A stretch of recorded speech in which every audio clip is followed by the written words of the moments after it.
أعوذ بالله من الشيطان الرجيم بسم الله الرحمن الرحيم السلام عليكم ورحمة الله وبركاته وإن يريدوا أن يخدعوك فإن حسبك الله هو الذي أيدك بنصره والمؤمنين وألف بين قلوبهم لو أنفقت ما في الأرض جميعا ما ألفت بين قلوبهم ولكن الله ألف بينهم إنه عزيز حكيم يا أيها النبي وحسبك الله ومن اتبعك من المؤمنين Allahumma sholli ala sayyidina Muhammadin abdika wa rasulika nabil ummi wa ala alihi wa sahbihi wasallam. Alhamdulillah wa syukurlah. Terima kasih banyak atas kesempatan yang Al-Fakir sudah diberikan pada pagi hari ini. Mohon izin kepada para asatidz semuanya, Al-Fakir, sedikit kita sharing dan saling mengingatkan perihal tentang bahayanya riba atau memerangi riba dengan mengembalikan zakat, terutama zakat mal. Jadi riba, sebagaimana hari ini sudah kita pahami, persoalan riba ini adalah persoalan yang sangat besar. Ini adalah masalah yang sehari-hari kita hadapi, masalah yang ada di depan mata kita. Jadi mulai dari keluarga, diri kita, keluarga kita, lingkungan kita, sampai negara kita hari ini, itu semua terjerat dalam urusan riba, urusan utang berbunga terutama. Nah, maka dari ini, masalah riba ini, jalan untuk keluarnya hanyalah Islam yang memiliki solusinya. Nah, jadi urusan riba yang sekian banyak, sudah banyak kajian membahasnya, tapi ada satu hal pesan dari Allah Subhanahu wa taala yang ini sudah tercantum dalam surat Ar-Rum ayat 39, bahwa Allah Subhanahu wa taala memention langsung, memberikan pesan langsung bagaimana kita menghadapi riba. Gitu. Jadi kalau hari ini ditanya definisi riba, maka banyak sekali ulama atau kelompok ini berbeda pendapat. Ada yang mengatakan bank itu riba. Ada yang mengatakan bunga utang itu riba. Jadi kalau dibayar pokoknya saja tidak riba. Ada yang mengatakan uang kertas itu adalah riba. Gitu. Jadi banyak sekali definisi sehingga diagnosa untuk penyelesaiannya pun menjadi berbeda-beda. Ketika ada yang mengatakan bahwa kartu kredit riba, maka dengan menggunting kartu kredit seolah-olah persoalan riba selesai. Gitu. Padahal di tempat lain ribanya masih banyak. Ketika ada yang mengatakan bahwa bank adalah riba, maka begitu keluar dari bank, maka seolah-olah persoalan riba selesai. Keluar dari bank, kemudian jadi pengacara. Di pengacara dunianya lebih banyak dari riba. Gitu. Lebih hantu lagi daripada riba. Nah, kemudian ketika mengatakan bahwa uang kertas, fiat money, atau uang yang hari ini kita katakan itu riba, maka dengan menggunakan emas dan perak, dinar dan dirham, maka seolah-olah itu selesai. Nah, jadi segala diagnosa ini, inilah belum komplit. Maka kita harus merujuk kembali kepada Al-Quranul Karim. Maka Allah Subhanahu wa taala sebenarnya sudah memberikan mention, memberikan pesan bagaimana kita harus menghadapi riba. Maka kita akan merujuk pada Al-Quran surat Ar-Rum ayat 39. Bismillahirrahmanirrahim. Wa ma aitatum min ribal yarbu fi amwalihim nasi fala yarbu indallahi wa ma aitatum min zakatin turiduna wajhallahi faulaika humul mut'ifun. Dan suatu riba yang kami berikan agar harta manusia bertambah, maka tidak bertambah dalam pandangan Allah. Dan apa yang kamu berikan berupa zakat yang kamu maksudkan untuk memperoleh keridhaan Allah, maka itulah orang-orang yang melipat gandakan pahalanya. Nah, jadi dalam surat Ar-Rum ini Allah Subhanahu wa taala sudah menyebutkan bahwa adanya riba yang kamu berikan itu tidak akan menambah, tapi dengan zakat maka itu akan menambah pahala. Nah, ayat ini bisa menjadi jalan keluar ketika kita berhadapan dengan riba. Gitu. Nah, jadi urusan hal ini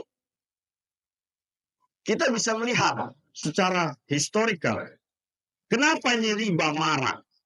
Kenapa sekarang riba ini muncul seperti virus yang sangat luar biasa dan mematikan? Karena kita bisa lihat pinjaman online, judi online, itu begitu masuk ke dalam lingkungan kita, sampai keluarga kita. Semua kita hari ini merasa tidak akan bisa lepas dari debu riba, gitu loh, sebagaimana hadis Rasulullah SAW. Nah, persoalan ini sebenarnya adalah karena kesalahan kita sendiri. Ada amaliyah yang kita tinggalkan, dan itu adalah zakat. Nah, mengapa zakat? Zakat ini adalah bagian dari syariah. Jadi sebagaimana dalam hadis Jibril, sebagaimana yang sudah sangat kita pahami bersama, suatu hari Rasulullah SAW didatangi oleh Jibril alaihissalam. Disitulah kemudian adanya 3 pilar dalam dinul Islam. Iman, Islam, dan ihsan. Iman itulah akidah. Islam itulah syariat. Ihsan itulah akhlak. Nah, pada bagian hari ini kita akan mengulas tentang syariat. Syariat, Al-Fakir sengaja mengutip dari Ibnu Taimiyah. Beliau membagi 2 wilayah, ibadah dan muamalah. Apa itu ibadah? Ibadah ini rukun Islam. Syahadat, sholat, zakat, puasa, haji. Inilah ibadah.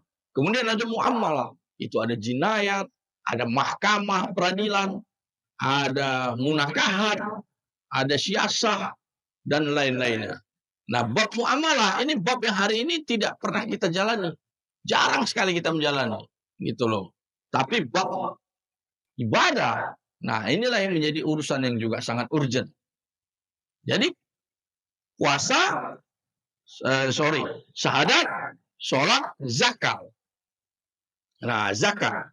Jadi dalam Al-Quran Allah Subhanahu Wa Taala tidak kurang menyebutkan wa aqimus sholat, wa atuz zakat. Itu 27 kali. Tidak kurang dari 27 kali ayat itu selalu disebutkan bersandingan. Wa aqimus sholat, wa atuz zakat. Dirikanlah sholat, tegakkan zakat. Gitu. Jadi sholat dan zakat ini adalah sebuah yang tidak boleh dipisahkan. Ketika era Khulafaur Rasyidin, Sayyidina Abu Bakar As-Siddiq menjadi khalifah pertama. Setelah dia dibaiat oleh kaum muslimin, maka program pertama yang beliau lakukan adalah menegakkan zakat. Beliau yang prioritaskan ketika itu adalah bagaimana zakat ini harus kembali ditegakkan. Mana kita lihat faktanya. Ketika itu, setelah dia dibaiat, maka beliau kemudian mengirimkan utusan-utusan kepada kabilah-kabilah yang sudah masuk muslim ketika di zaman Sayyidina Rasulullah SAW. Nah, beberapa kabilah, banyak kabilah tidak lagi mau membayar zakat. Membayar zakat kepada siapa? Kepada ulil amri minkum. Gitu. Jadi nggak ada tempat bayar zakat itu kepada tempat lain. Harus kepada ulil amri minkum. Nah, ketika itu Khalifah Sayyidina Abu Bakar As-Siddiq mengirimkan kabilah dan mereka tidak mengatakan kami tidak membayar zakat. Karena Rasulullah SAW sudah tiada. Nah, ketika penolakan itulah maka Khalifah Abu Bakar As-Siddiq langsung bersikap tegas. Beliau membentuk ada sekitar 7 atau 8 batalion pasukan. Kirimkan pasukan kepada mereka karena mereka tidak mau diambil zakatnya. Itu yang disebut dengan perang ridho. Perang saudara. Siapa yang diperangi? Kaum muslimin. Mereka sholat. Tapi karena tidak mau diambil zakatnya, maka perang urusannya. Apa kata Khalifah Sayyidina Abu Bakar? Saya akan memerangi siapapun yang memisahkan sholat dan zakat. Nah, jadi artinya begitu seriusnya urusan zakat. Terutama zakat mal. Jadi yang dimaksudkan di situ adalah zakat mal. Bukan zakat fitrah. Jadi problem kita hari ini, bagaimana kita bisa melihat seandainya Khalifah Sayyidina Abu Bakar As-Siddiq hidup pada hari ini. Bukankah dia sangat bersedih? Lihat bagaimana kita sekarang begitu lalai terhadap zakat. Nah, jadi habis ketika zakat ini hilang dari kaum muslimin, maka yang muncul adalah riba. Riba begitu marah. Golimin orang berutang, tidak mampu bagaimana membayar utangnya, maka dia larinya ke adalah pinjaman online dan pinjaman offline. Jadi itulah tempat mereka mencari uang. Nah, kemudian banyak orang bertaruh judi segala macam, itu karena urusan uang. Nah, zakat ini keterkaitannya adalah soal uang. Nah, jadi ada dua unsur dalam zakat, dia ibadah dan muamalah. Jadi adalah urusan ibadah, tapi juga urusan muamalah. Jadi inilah ibadah, satu-satunya ibadah yang kemudian mencakup pada dua aspek. Gitu. Nah, maka kita akan melihat bagaimana problematika kita pada urusan zakat. Satu, pertama adalah tempat kita membayar zakat ini menjadi banyak kurang pas pada sekarang. Bisa dikatakan banyak terjadi bid'ah. Bagaimana kita menunaikan zakat. Yang kemudian alat kita membayar zakat ini juga kurang pas. Sehingga ini akan mempengaruhi situasi sosial dan situasi ekonomi kita pada sekarang. Khususnya kaum muslimin. Nah, maka kita bisa melihat ketika zakat ini dulu ditegakkan, ada satu kalimat yang kita kenalnya ini hanya dalam kitab-kitab, tapi kita tidak tahu prakteknya dan kita tidak pernah mengalami prakteknya. Apa itu? Jizyah. Jizyah ini hilang. Itulah fakta betapa zakat hari ini tidak kita tegakkan dengan baik dan benar. Apa itu jizyah? Kalau kaum muslimin itu membayar zakat kepada ulil amri minkum di wilayah tempat dia bermukim. Jadi zakat ini fondasinya adalah bayarkan di mana tempat kita sholat. Kalau kita sholat di masjid ini, bayar zakat di sini. Jangan bayar zakat di kampung. Atau jangan bayar zakat di institusi yang lain. Jadi wakil musola, wakil zakat. Itu maknanya adalah dia harus digabungkan dengan bagaimana situasi kita ketika sholat. Gitu. Jadi baitul mal di sini, ini harus hidup. Jadi tempat para jemaah di sini harus menghidupkan zakat di wilayah ini. Nah, fakta dampaknya adalah ketika wilayah ini sudah menjadi wilayah yang hidup secara Islam, maka kata jizyah itu kemudian akan bisa kita rasakan. Apa itu jizyah? Jizyah ini adalah bayaran kaum kufar, kafir zimmi kepada ulil amri minkum. Nah, sekarang ini tidak ada. Ini tidak ada. Hampir 3 abad ini tidak ada lagi. Jizyah. Kalau dulu para kafir zimmi itu membayar jizyah kepada ulil amri minkum, pada para sultan. Nah, jumlahnya itu sekitar 4 dinar 1 tahun. 4 dinar itu adalah 1 dinar itu adalah koin emas 4/4 gram. Nah, jadi sekarang jizyah tidak ada karena zakat pun tidak kita tegakkan dengan baik dan benar. Maka kemudian itulah masalah. Padahal itu adalah unsur bukti bahwa Islam itu berada dalam kemenangan. Sekarang kita berada dalam posisi yang terpuruk. Umat Islam hari ini berada dalam posisi yang terpuruk di mana-mana. Kita hari ini lebih takut tidak membayar pajak ketimbang tidak membayar zakat. Kalau pajak motor kita mati, pajak mobil kita mati, maka kita akan takut pergi ke jalan raya itu. Gitu. Takutnya setengah mati. Kalau pajak kita nggak kita bayar. Rumah kita nggak bayar PBB, takutnya setengah mati kita. Gaji kita nggak bayar di pajak, takutnya kita setengah mati. Jadi takut kita itu hati-hati dengan ketakutan kita. Jalaluddin Rumi mengatakan, hati-hati dengan ketakutanmu. Karena apa yang kau takuti itu adalah Tuhanmu. Gitu. Jadi hati-hati dengan ketakutan kita. Nah, jadi urusan pajak dan zakat, maka ini harus kita clearkan. Nah, kita sebagai muslimin punya kewajiban untuk melaksanakan zakat fitrah dan zakat mal. Jadi problem besar kita hari ini adalah kita harus mengembalikan kembali zakat mal. Jadi kalau zakat fitrah insya Allah tidak ada masalah. Kita semua menjalankannya. Tapi berapa persen itu dari urusan kehidupan kita zakat fitrah? Hanya berapa? 3 gram, 3 kilo beras. Apakah itu yang disebut dengan zakat? Bukan itu. Zakat itu adalah penting zakat mal. Karena dalam zakat mal ini ada paru-paru harta. Harta dari muzaki kemudian ditarik untuk kembali diserahkan kepada para mustahik. Nah, gitu. Jadi yang pertama paling penting adalah kita harus melihat bagaimana mekanisme zakat ini harus dijalankan. Jadi Allah Subhanahu wa taala berfirman dalam surat At-Taubah 103. Bismillahirrahmanirrahim. Khudz min amwalihim sadaqatan. Khudz, kata kuncinya adalah khudz. Tarik. Khudz min amwalihim. Tariklah zakat itu, kata Allah. Jadi zakat itu bukan sedekah. Zakat itu bukan sumbangan sukarela.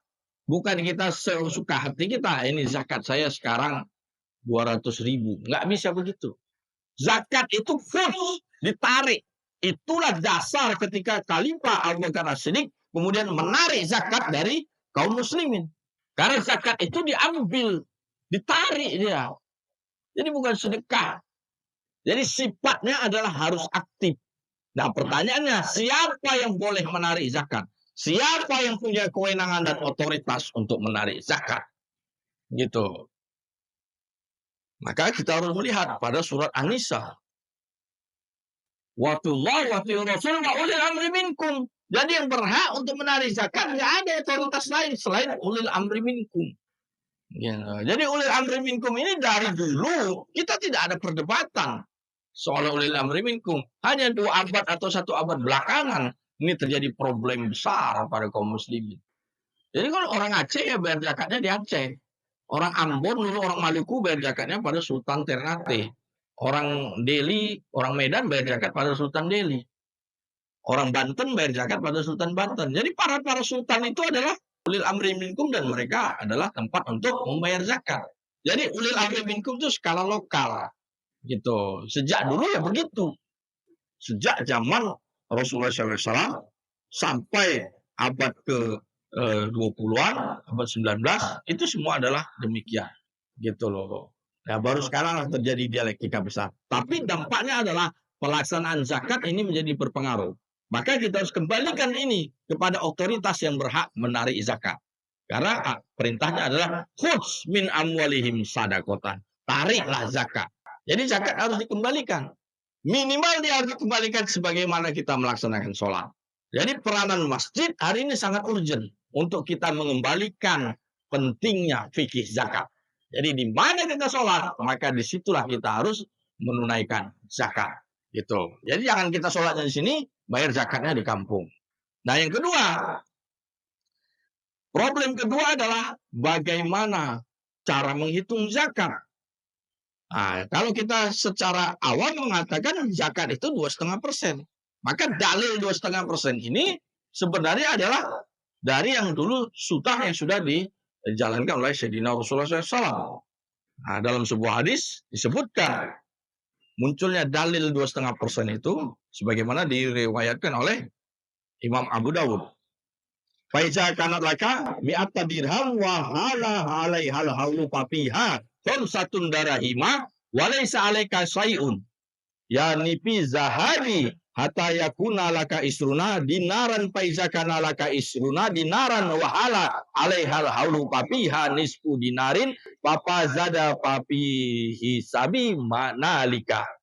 Bila engkau memiliki 200 dirham dan telah berlalu 1 tahun sejak memilikinya, maka padanya engkau dikenai zakat sebesar 5 dirham. Dan engkau tidak berkewajiban membayar zakat sedikit pun hingga engkau memiliki 20 dinar. Bila engkau telah memiliki 20 dinar dan telah berlalu 1 tahun, maka padanya engkau dikenai zakat setengah dinar. Dan setiap kelebihan dari nisab itu, maka zakatnya disesuaikan dengan hitungan tersebut. Jadi inilah dasar dalil zakat itu 2,5%.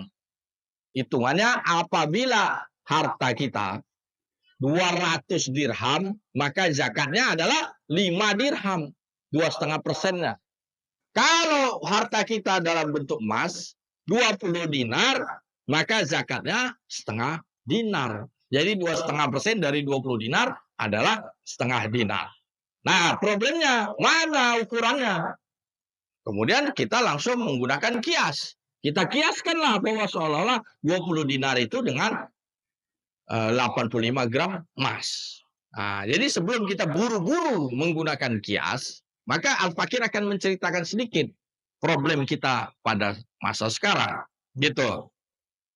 Jadi kalau tadi sebutkan dalam hadis tadi, parameter untuk menunaikan zakat adalah dirham dan dinar. Apa ini dirham dan dinar? Dirham ini koin. Al-Fakir nggak bawa contohnya. Jadi koin perak. Dirham itu adalah perak, beratnya 3 gram, satu koin. Dulu alat tukarnya semuanya adalah dirham dan dinar. Dinar itu koin emas. Koin emas beratnya 4,4 gram atau 4,25 gram, sekitar segitu. Jadi ini dulu alat tukar yang dipergunakan dalam transaksi. Dalam jual beli dulu semuanya menggunakan emas dan perak.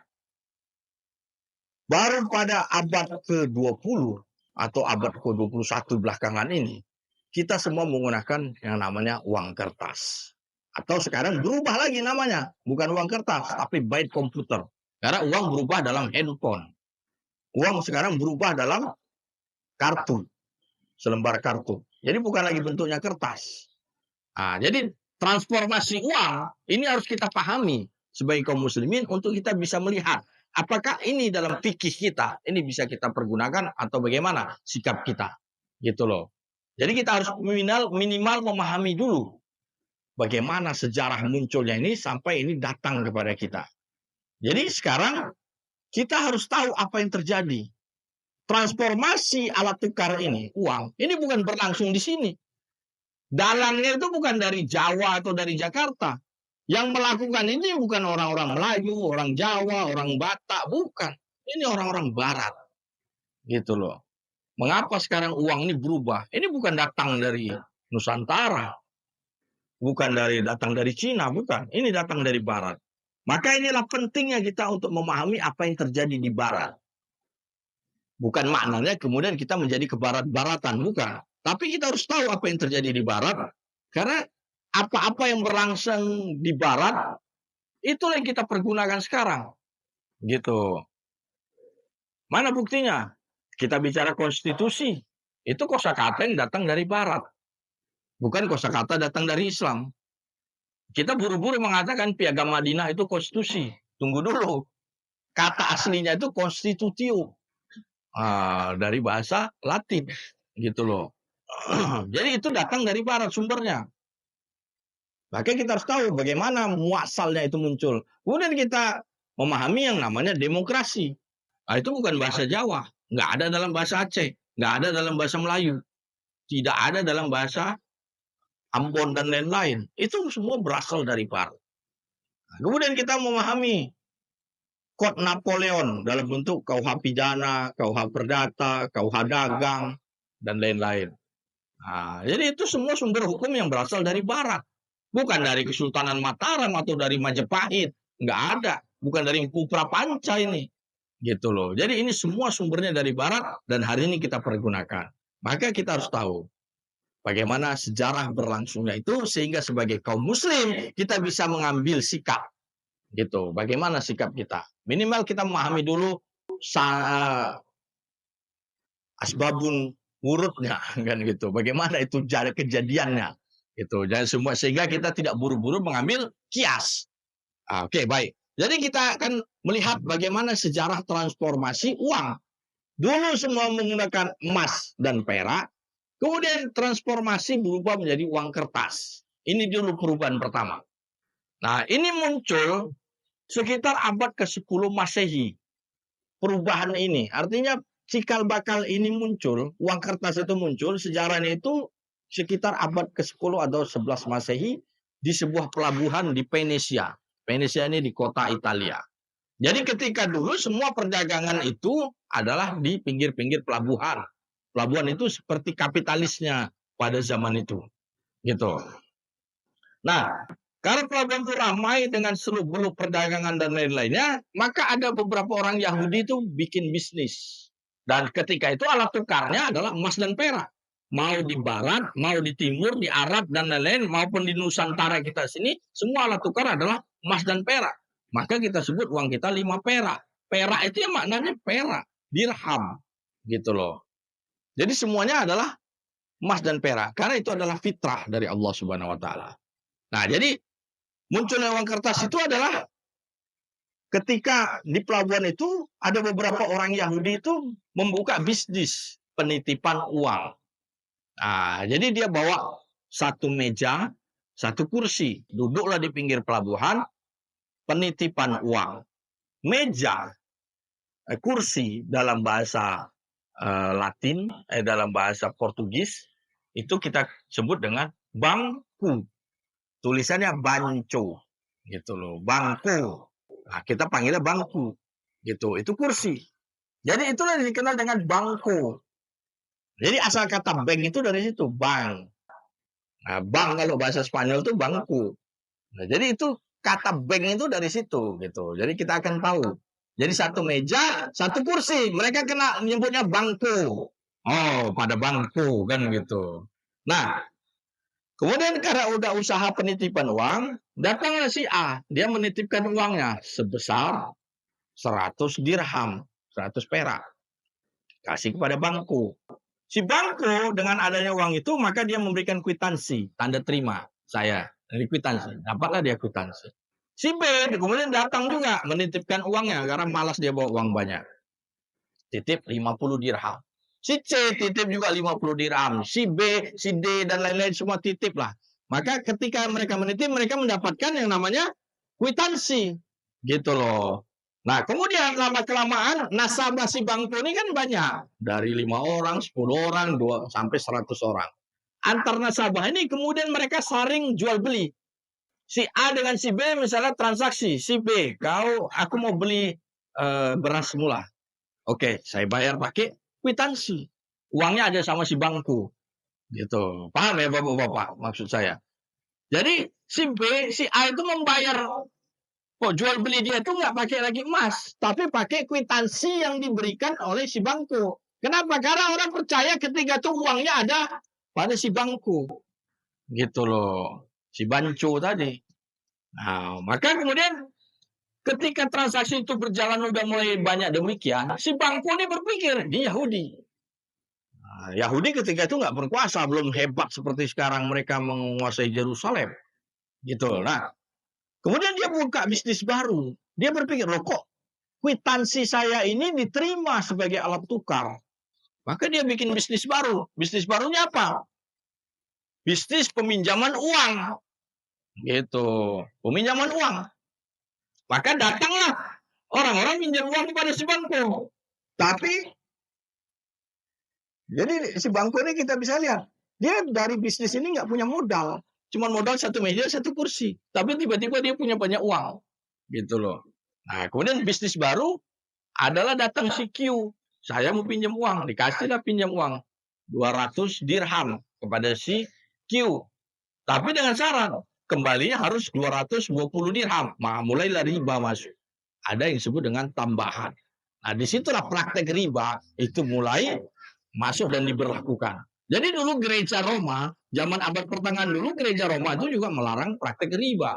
Dalam dunia Islam juga riba itu dilarang. Nah, tapi dengan praktek bangku inilah mulailah riba itu muncul. Riba itu masuk. Nah, kemudian, tapi ketika peminjaman uang itu bukan dikasih koin 200 dirham, bukan. Yang dikasih adalah kwitansi. Nah, kwitansi dikasih. Tanda terima bahwa seolah-olah dia punya uang kepada si bangku. Alasan apa? Karena orang percaya bahwa uangnya ada pada si bangku. Gitu. Maka kwitansi. Dari situlah sejarah uang kertas itu adalah kwitansi. Tanda terima. Nah, kemudian dalam Islam dikenal namanya suku. Apa itu sama dengan suku? Bukan. Suku itu berlaku untuk satu transaksi aja. Bukan kwitansi tanda penitipan uang.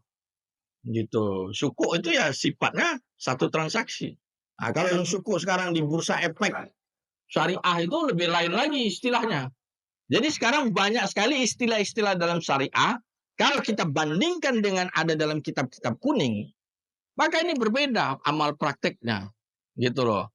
Jadi kalau bapak-bapak dulu mengenal istilah-istilah dalam misalnya istisna, musyarakah, mudarobah, dan lain-lain, itu ada sekarang kita gunakan. Tapi amal prakteknya ini berbeda kalau kita baca dalam kitab-kitab. Nah, sekarang mana yang mau kita ikuti? Gitu loh. Jadi kita harus lihat dulu secara kritis apa yang terjadi. Nah, maka kita kembali, itulah munculnya uang kertas. Jadi uang kertas itu yang dulunya kwitansi, kemudian dia beredar. Sejak kapan dia beredar?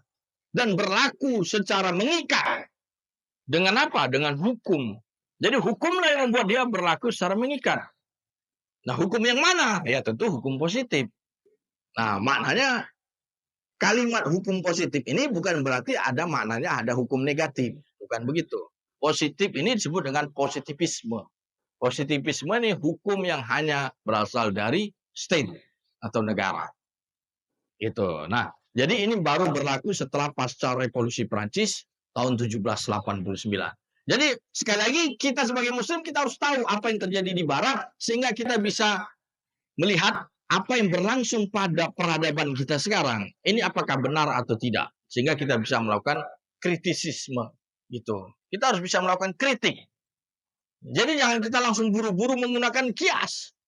Kias itu baru dipergunakan setelah tidak ada dalam Quran dan Sunnah.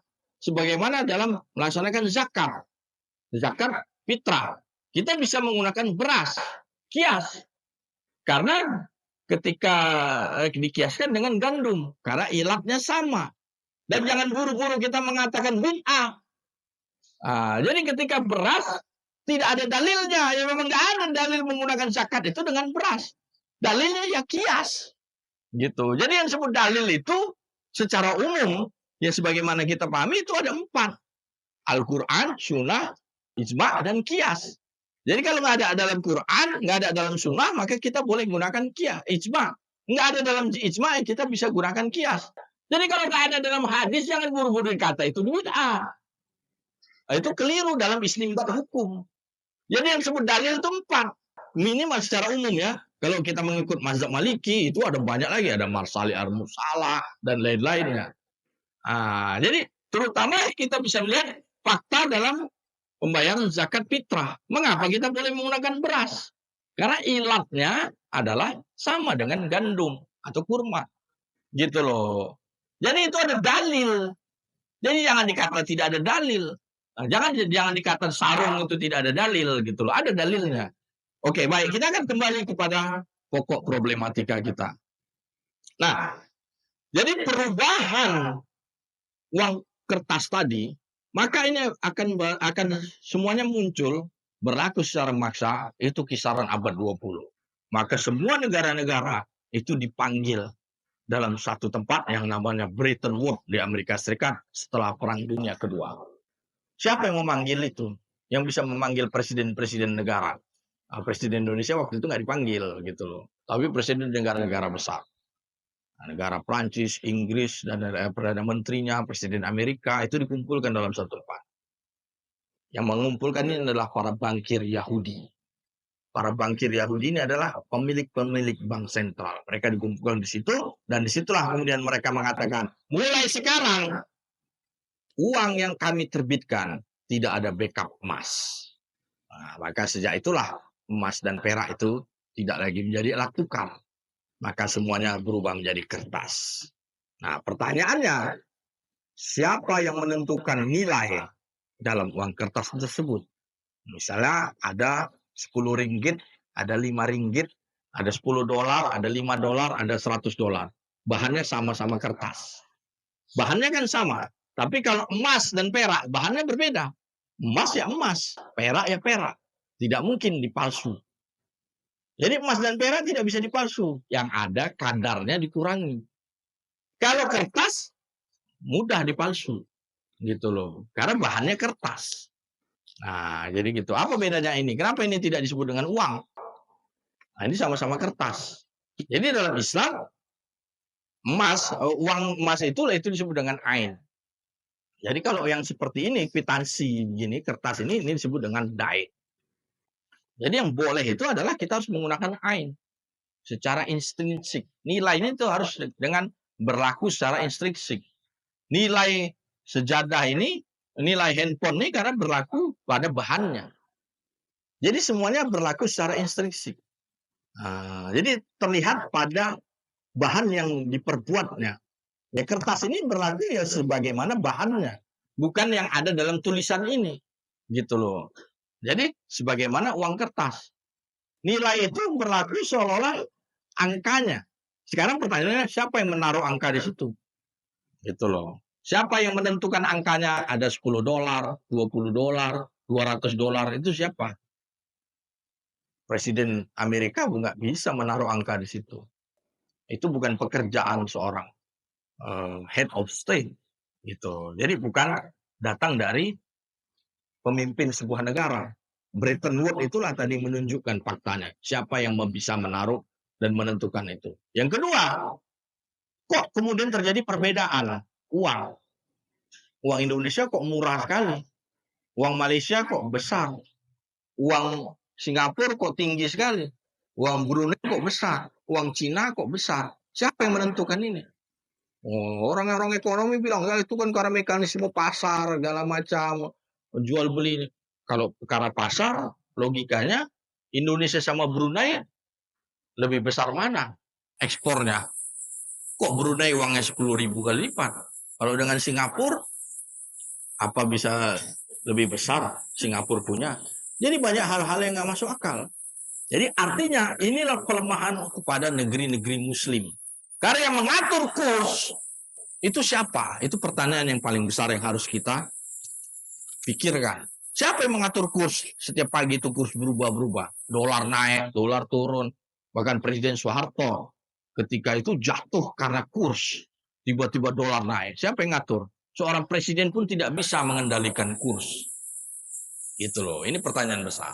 Nah, jadi korelasinya terhadap apa yang kita sampaikan hari ini, bagaimana ketika kita menggunakan itu digunakan dalam urusan zakat mal, gitu loh. Apakah kemudian kita bisa menggunakan kwitansi sebagai untuk urusan zakat mal? Maka zakat harus harta dengan harta. Bayarlah harta dengan harta, gitu. Nah, untuk sekarang mungkin kita masih katakan boleh karena situasinya masih rumit. Kalau kemudian kita harus menggunakan emas dan perak. Nah, tapi problem pertama bukan di situ dulu. Tadi adalah alat bayarnya. Sekarang kehendak kita atau niat kita membayar zakat mal ini sangat rendah. Sangat rendah sekali di mana-mana. Bagaimana masjid hari ini bisa berdaya dengan zakatnya itu tidak muncul. Maka ini adalah tugas kita bersama. Karena tanggung jawab kita adalah kepada mustahi yang berada di sekitar sini. Ketika mustahi itu berada dalam situasi yang sulit, maka itu adalah tanggung jawab kita. Maka kemudian kita harus bisa menyelamatkan para gorimin, orang-orang yang berutang, fakir miskin, orang-orang yang miskin secara harta, fakir. Dia tidak memiliki harta dan tidak memiliki penghasilan yang cukup. Miskin, penghasilannya ada, tapi tidak mencukupi. Nah, ini adalah tanggung jawab kita sebagai muzaki dan tanggung jawab kita sebagai kaum muslimin. Maka ini harta harus berubah, harus berputar dari muzaki kepada mustahi. Nah, jadi ini adalah tanggung jawab kita. Karena dengan demikian maka insya Allah riba akan pelan-pelan bisa kita halau. Nah, maka orang yang berutang bisa meminta zakatnya kepada ustaz. Ustaz, mana zakat saya? Kata kan gitu. Kalau dulu boleh begitu. Udah sekarang kan bingung. Kita mau minta zakat kemana? Maaf kata banyak rumah-rumah zakat. Banyak lembaga-lembaga mengatasnamakan zakat. Tapi ketika saya berutang, saya minta zakat saya nggak dikasih. Oh, syaratnya panjang kali. Ada 200 meter itu kalau dilihat. Wah, banyak kali Pak, nggak jadilah. Kan gitu. Artinya pengelolaan zakat kita tidak sesuai dengan apa yang diajarkan dalam sunnah. Maka ini adalah PR kita bersama. Adalah mengembalikan zakat. Zakat harus diambil, dibayar. Jadi kalau kita dalam posisi muzaki, bayarkanlah zakat itu. Jangan pajak aja kita taat, zakat kita nggak bayar. Nah, sholat kita sholat, tapi zakat bagaimana? Nah, jangan pisahkan sholat dan zakat. Karena zakat ini adalah paru-paru harta. Nah, jadi urusan zakat ini mohon supaya kita prioritaskan kembali. Dan yang kedua, bagaimana kita harus mengembalikan sesuai dengan fikihnya. Karena sekarang ada problem juga. Ada muncul dua fikih. Ada disebut dengan fikih kontemporer, ada fikih klasik. Zakat seolah-olah harus mengikut pada fikih kontemporer. Banyak fikih-fikih baru dibuat untuk urusan zakat nih. Misalnya zakat profesi, Muncullah pegawai-pegawai negeri ASN terutama, zakatnya diambil, gajinya 5 juta dipotong zakat. Nah, sementara ketentuan zakat itu harus mengikut pada nisab dan haul. Kalau tidak sesuai dengan nisab, jangan ditarik zakatnya, karena dia bukan muzaki. Kalau harta kita nggak sesuai dengan haulnya, belum melewati haulnya, maka jangan kita tarik zakatnya. Karena itu belum sesuai dengan fikihnya. Maka harus kita ikuti kembali fikih zakat. Nah, yang kedua, yang lalai membayar zakat, maka bayarkanlah zakat. Karena itu sama tingkatannya dengan sholat. Waqimu sholat waktu zakat. Nah, ketika zakat ini hidup, maka insya Allah perekonomian kita atau urusan keuangan kita, kaum muslimin secara berjamaah, ini akan sama-sama kita bisa atasi. Sehingga kita tidak lagi terjebak pada pinjol, pada rentenir. Sekarang yang mengatur urusan semua persoalan kita ini adalah kaum rentenir. Gitu loh. Dan siapa yang bisa memerangi ini? Karena kita semua terjebak pada rentenir. Jadi seandainya hari ini muncullah panggilan jihad, pasti semuanya akan kerepotan. Jihad kita, kemana? Palestina. Aduh, mobil saya belum dibayar, Pak, kontrak ininya. Motor saya belum bayar. Banyak sekali rentenir ini membuat kita jadi nggak bisa bergerak. Maka kita tidak bisa menjadi manusia yang merdeka. Jadi manusia merdeka itu adalah manusia yang hanya bekerja untuk Allah Subhanahu wa taala, tidak terjebak pada urusan-urusan riba dan lain-lain. Nah, jadi Bapak Ibu sekalian, mudah-mudahan ini akan bisa memberikan semangat buat kita semua untuk kita berusaha mengembalikan dinul Islam ini agar sebagaimana dulu kejayaannya. Kita berada dalam situasi yang sekarang sangat kritis terhadap posisi dan kondisi din Islam ini. Siapa yang rugi dengan kondisi ini? Yang rugi adalah umat Islam sendiri. Siapa yang untung? Yang untung adalah kaum kufar. Ketika kita tidak mengamalkan syariat dengan benar. Nah, syariat yang kita perlukan hari ini bukanlah yang sifatnya potong tangan. Itu nanti. Tapi zakat ini yang sifatnya adalah ibadah. Maka ini harus kita kembalikan. Harus kita wujudkan ini supaya kita munculkan. Sehingga kita bisa merasakan bagaimana kenikmatan Islam itu sebagai rahmatan lil alamin. Jadi Islam sebagai rahmatan lil alamin itu maknanya adalah ketika Islam itu sudah ditegakkan dengan benar. Jadi bukan Islam itu kemudian boleh mentoleransi begini-begini. Bukan itu makna rahmatan lil alamin. Tapi Islam itu rahmat jika kita sudah menjalankannya dengan baik dan benar. Maka dia akan menjadi rahmat bagi seluruh alam, terutama bagi umatnya. Nah, karena dengan zakat beredar, maka banyak sekali dulu dalam peristiwa-peristiwa sejarah kita bisa melihat dengan tegaknya zakat. Ada satu zaman dulu satu wilayah itu tidak ada lagi mustahik. Maka zakat itu dipergunakan untuk membeli budak-budak di Eropa. Ini ketika di zaman Utsmaniyah. Saking makmurnya negeri-negeri muslim. Jadi salah satu kemakmuran itu adalah dengan zakat itu ditegakkan. Jadi uang zakat ini karena tidak ada lagi mustahik di wilayah itu, dipakai untuk membeli budak. Setelah dibeli budak itu dimerdekakan, dimasukkan Islam. Nah, saking begitulah faedah dari manfaat zakat. Yang kedua, dengan tegaknya zakat, maka kita akan bisa merasakan satu kata yang hilang. Sementara ini adalah unsur yang sangat penting. Jizyah. Insya Allah kita akan bisa merasakan dalam hidup kita bagaimana kita menarik jizyah. Apa itu jizyah? Bayaran kafir zimmi kepada pemimpin muslim. Nah, insya Allah di sini banyak sekali kafir zimmi wilayahnya. Nah, tugas bapak-bapak semua yang bermukim di sini untuk bagaimana kita bisa menarik jizyah. Nah, tentu tidak langsung, tapi dengan proses. Baik, jadi mudah-mudahan ini bisa memberikan gambaran buat kita semua, sehingga kita bisa merasakan kenikmatan sebagai berislam. Bisa merasakan keberuntungan kita sebagai seorang muslim. Bisa merasakan bagaimana kenikmatan kita sebagai kaum beriman. Nah, dengan zakat, maka kita dituntut untuk satu kata, berjemaah. Ukhuwah Islamiyah. Ukhuwah Islamiyah ini harus mutlak. Berjemaah satu sama lain. Jemaah subuh itu adalah jemaah paling konkret. Karena jemaah subuh itulah yang selalu konstan. Artinya itulah jemaah. Jadi ada satu yang sakit, itu bisa dinilai dari jemaah subuh. Gitu. Jadi insya Allah dari sini mudah-mudahan kita akan bergerak lebih lanjut. Mudah-mudahan kita akan mengamalkan apa yang diperintahkan Allah Subhanahu wa taala. Karena dinul Islam, agama Islam ini bukanlah agama pasif. Kita tidak bisa menunggu orang datang, tapi kita harus aktif. Nah, jadi kita harus aktif dalam menyebarkan dakwah. Tugas kita adalah demikian. Kalau tiba-tiba orang sudah datang semua membayar zakat, maka kita tidak punya kebagian di mana amal jariah kita. Gitu. Jadi pada saat ketika Islam ini dalam posisi sekarang, maka ini adalah tugas kita bersama. Jadi mudah-mudahan kajian ini bukan hanya berhenti sebagai rutinitas, tapi Al-Fakir berharap ini akan menjadi jalan untuk kita semua bergerak untuk mengembalikan dinul Islam dan merasakan kembali kenikmatan kita sebagai kaum muslimin. Demikian yang bisa Al-Fakir sampaikan. Ihdinas siratal mustaqim. Wabillahi taufik wal hidayah. Assalamualaikum warahmatullahi wabarakatuh.